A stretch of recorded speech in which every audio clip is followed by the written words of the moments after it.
Maaf, Asel mau berangkat sekolah dulu ya. Oh iya, hati-hati.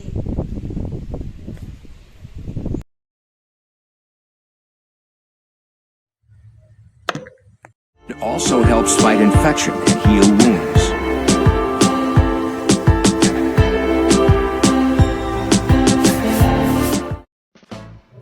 Fisika memiliki peran besar dalam bidang kesehatan, karena banyak prinsip fisika dipakai untuk diagnosis, terapi, maupun penelitian medis.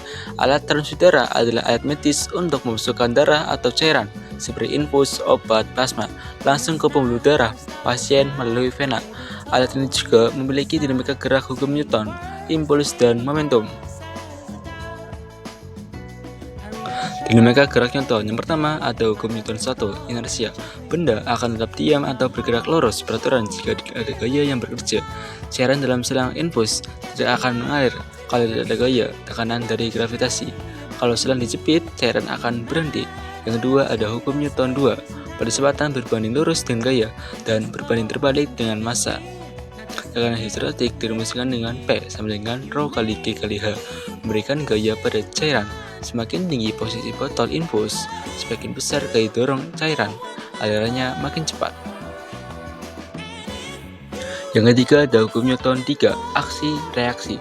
Setiap aksi menimbulkan reaksi yang sama besar dan berlawanan arah.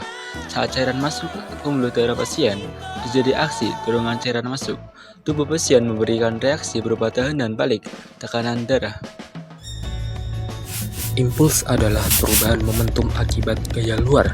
Jika selang infus tiba-tiba dijepit atau dibuka, terjadi perubahan kecepatan aliran sehingga impuls bekerja pada darah. Momentum cairan pada cairan transfusi. Partikel darah yang mengalir membawa momentum sesuai kecepatan alirannya. Contoh, saat perawat menekan selang untuk mengatur aliran, gaya yang diberikan mengubah momentum cairan, jadi aliran bisa melambat atau berhenti. Transfusion, an intravenous needle will be inserted into a vein in your hand or arm. A bag containing the donor blood will be hung nearby, and the blood will drip slowly through a tube attached to the IV needle, allowing it to run through your vein into your bloodstream. Throughout the transfusion, your temperature, heart rate, breathing, and blood pressure will be monitored. After the bag is empty, if you require more blood, another bag will be attached to the IV tube. When your transfusion is completed, the needle will be removed. Kesimpulan, alat transfusi darah adalah alat medis untuk memasukkan darah atau cairan ke tubuh pasien lewat pembuluh darah guna menolong atau memulihkan kondisi tubuh. Secara fisika, alat ini bekerja dengan prinsip hukum Newton, gaya gravitasi dan tekanan hidrostatik, serta impuls momentum, perubahan aliran selang saat diatur.